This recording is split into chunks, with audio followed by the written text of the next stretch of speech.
Imagine waking up one morning, scrolling the news, and realizing that where you live might be among the first to crumble when America's next economic crash hits.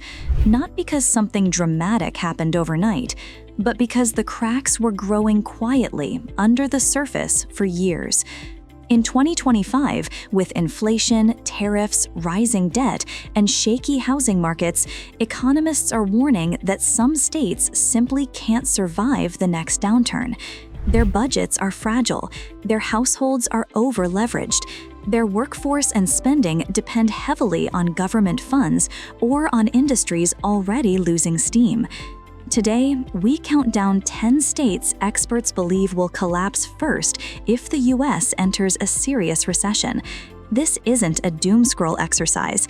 This is an early alarm because for many Americans, the impact could start right where they live. Let's begin. Number 10, Nevada.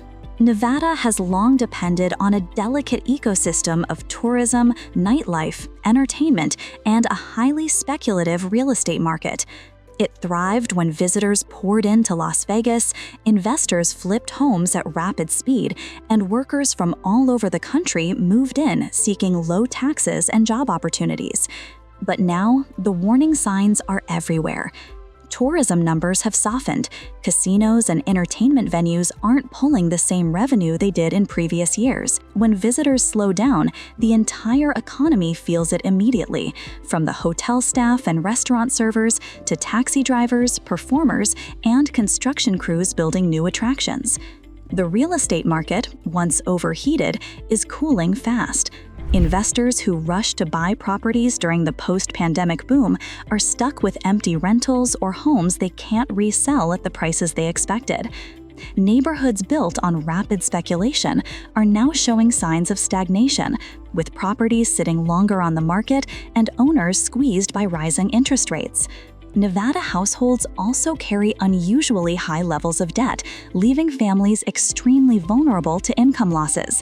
If tourism drops further or unemployment rises, many residents could face foreclosure spikes similar to what Nevada experienced during the 2008 housing crash.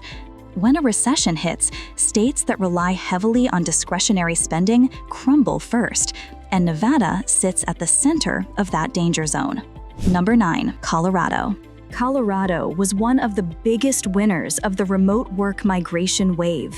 People fled California, New York, and other expensive states, flocking to Colorado for its natural beauty, lifestyle, and what used to be a more manageable cost of living. That demand sent home prices soaring, creating an economic boom, but also laying the groundwork for instability.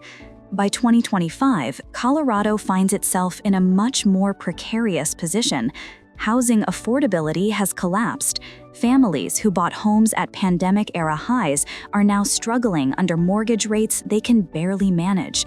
At the same time, unemployment is rising, especially in metro areas where tech, construction, and hospitality jobs have slowed. A major problem is the state's dependence on population growth. Colorado's economy expanded rapidly only because new people kept arriving, buying homes, starting jobs, spending money. But that inflow has slowed sharply. New residents aren't coming at the same pace, yet thousands of new homes and apartment units are still hitting the market. The imbalance is causing price corrections that could accelerate if the economy worsens. Colorado is also dealing with rising costs in energy to groceries. When a recession arrives, many middle-class families may face shrinking equity, mounting credit card debt, and reduced job opportunities, a dangerous combination for a state that grew too fast, too soon. Number 8, Louisiana. Louisiana has been teetering on the edge for years. It consistently ranks near the bottom in economic strength, and in 2025, it remains one of the most financially fragile states in America. Its state reserves are thin, its public service systems underfunded, and its population heavily reliant on federal support programs. The state's economy depends largely on energy, petrochemical production, trade, and ports industries that are extremely sensitive to global market swings and political tensions. Rising tariffs, supply chain disruptions, or lower global demand can instantly wipe out thousands of jobs inland and along the coast. Public services are already stretched thin. Many residents rely on Medicaid or state-funded healthcare systems that don't have the capacity to absorb sudden increases in need.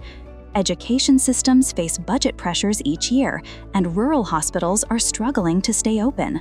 If the national economy crashes, Louisiana may not have the financial cushion or diversified industries to withstand the shock. Families already living paycheck to paycheck could slip into deeper hardship as job losses spread and government services shrink.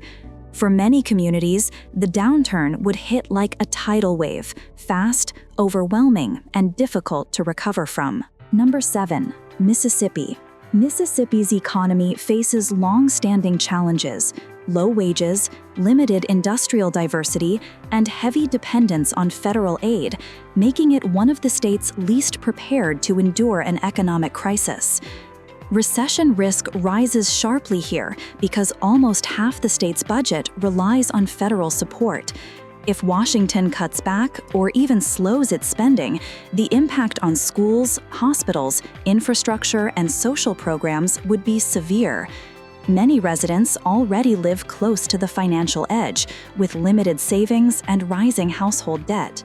While Mississippi offers lower housing costs than most states, that becomes irrelevant when job losses mount. Manufacturing plants, small businesses, and agricultural operations, all major employers, are vulnerable to downturns in demand. When these industries contract, the shock is felt across entire towns.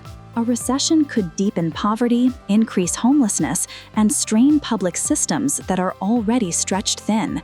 For many Mississippi families, even a small dip in the economy would be enough to trigger a financial crisis at home, let alone a major national crash. Number 6. South Carolina. South Carolina has grown rapidly over the past decade, thanks to manufacturing expansion, new residents moving in, and a business-friendly climate. But the same factors fueling its growth are now exposing its weaknesses. Manufacturing-dependent towns face major risks. Many factories, especially those tied to automotive, aerospace, and logistics, are highly sensitive to economic slowdowns, global supply issues, and tariff hikes. If national or international demand slips, layoffs could spread quickly. Household debt in South Carolina has climbed sharply. Middle-class families who purchased homes near the top of the market now face tighter budgets due to rising interest rates, insurance costs, and everyday living expenses. Even a modest recession could push many into delinquency or foreclosure. Rural counties face an even steeper challenge. Their public services, school systems, emergency departments, and community programs rely heavily on steady tax revenue. In a downturn, these areas could face deep cuts, widening inequality between rapidly growing urban centers and struggling rural communities. 5. Indiana. Indiana may not make headlines often, but beneath the surface, its economy is showing serious warning signs. Its manufacturing base, once the state's economic backbone, has been shrinking. Factories have slowed production, automation has reduced hiring needs, and some industries have begun shifting operations overseas.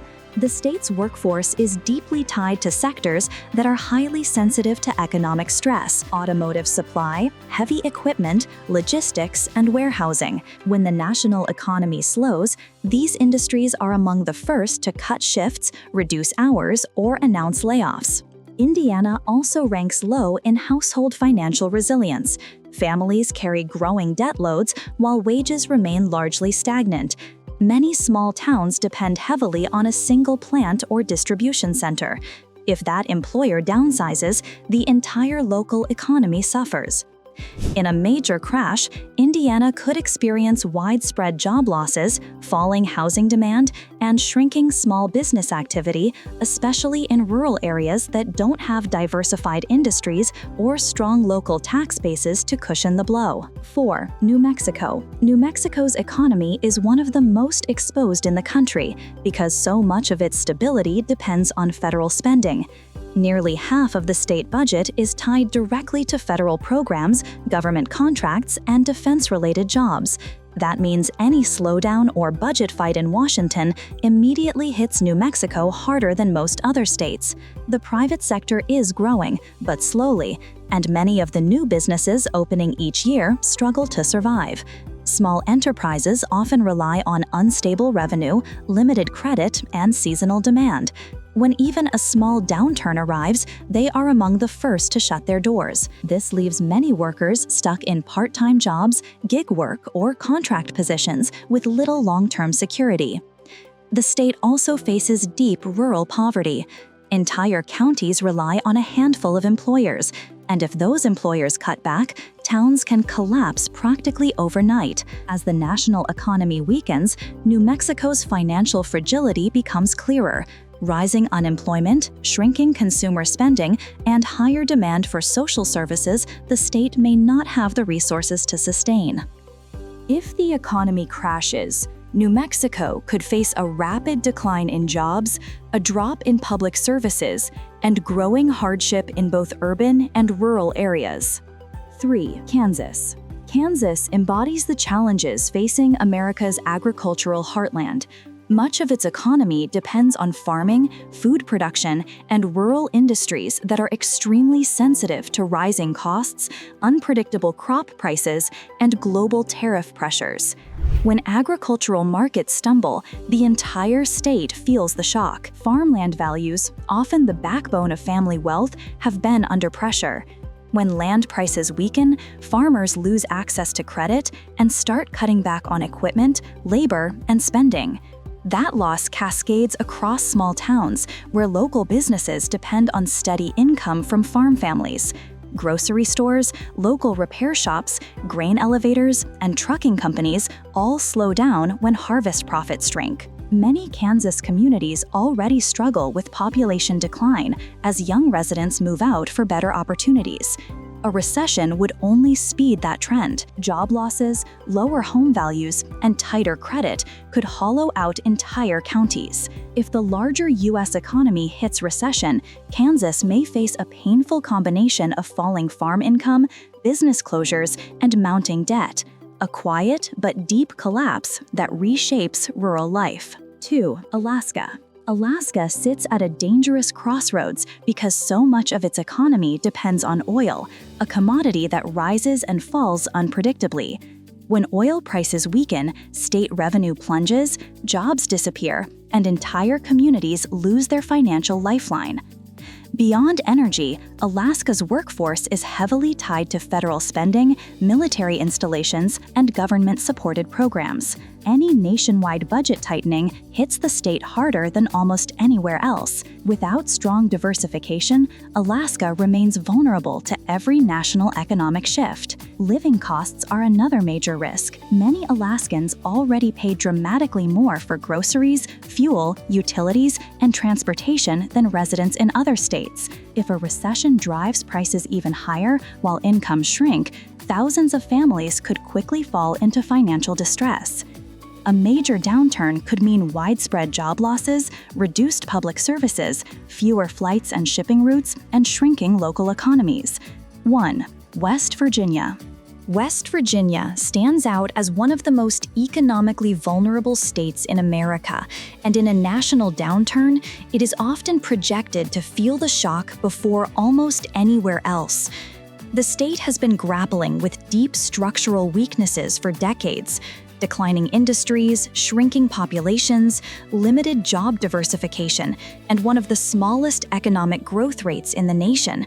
Much of West Virginia's economy still depends on sectors that rise and fall with global conditions, especially energy and resource extraction. When demand for coal drops or energy prices shift, entire regions of the state feel the impact immediately. Mines scale back operations, contractors get laid off, local stores lose customers, and small towns watch their revenue disappear almost overnight. This creates a ripple effect that spreads from rural counties to the state budget itself. The workforce faces additional challenges. Many young residents continue to leave in search of better opportunities, which means the tax base shrinks and older populations put rising pressure on healthcare and social services systems already stretched thin. West Virginia has some of the highest rates of chronic illness, disability, and long-term unemployment in the country, making a recession not just an economic problem, but a humanitarian one. If the national economy stalls or contracts sharply, West Virginia's limited safety nets may not be able to handle the wave of need that follows. Public schools, local hospitals, and emergency services could all face cuts because the state relies heavily on federal programs and external funding to sustain core functions. For many experts, West Virginia isn't just at risk, it's a warning. A recession would expose how decades of industrial decline and lack of economic renewal have left the state with almost no cushion. And once the financial shock hits, recovery would be slow and painful, affecting an entire generation of residents who are already fighting to stay afloat. This list doesn't exist to scare you, it exists to warn. When we say a state is vulnerable, we're not talking about a future possibility. We're talking about conditions already in motion: high debt, over-reliance on one industry, weak fiscal reserves, or unstable employment foundations. If a recession hits, these states don't just face a slowdown, they face a collapse. Shrinking services, skyrocketing foreclosures, business closures, and communities strained beyond their limit. But there's still time to act. Policymakers, local leaders, and citizens can push for reforms, strengthen safety nets, diversify industries, support small businesses, improve fiscal management, and invest in education and sustainable infrastructure. If you live in or near one of these states, awareness matters more than ever. Volunteer, support community programs, stay informed, and prepare. Because if you see trouble coming, a little planning can go a long way. If this video resonated with you, hit like, share, and subscribe. Drop a comment. Do you live in one of these states? How do things feel on the ground where you are? I'm watching the data, and we'll keep tracking this story together. Stay informed, stay prepared. See you next time.